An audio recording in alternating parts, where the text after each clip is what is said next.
રાસનોલ તાલુકા પંચાયત બેઠક માટે ભાજપના ઉમેદવાર વિશાલભાઈ પરમારે નોંધાવી ઉમેદવારી.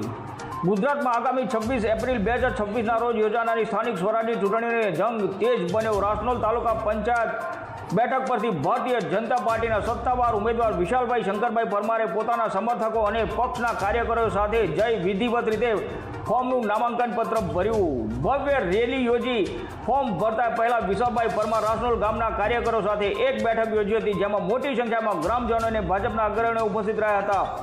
ફોર્મ ભર્યા બાદ વિશાલભાઈએ જણાવ્યું હતું કે ભાજપ સરકારની વિકાસ ગાથાને છેવાડા માનવી સુધી પહોંચાડવા અને રાસનોલના સર્વાંગી વિકાસ માટે તેઓ કટિબદ્ધ રહેશે. વિશાલભાઈ સાથે ભાજપનો કેસરીયો ખેસ ધારણ કરેલા અનેક યુવા કાર્યકરો અને વડીલો જીતની આશા વ્યક્ત સાથે જોવા મળી રહ્યા હતા. રિપોર્ટર અરવિંદ રાવલ, આણંદ.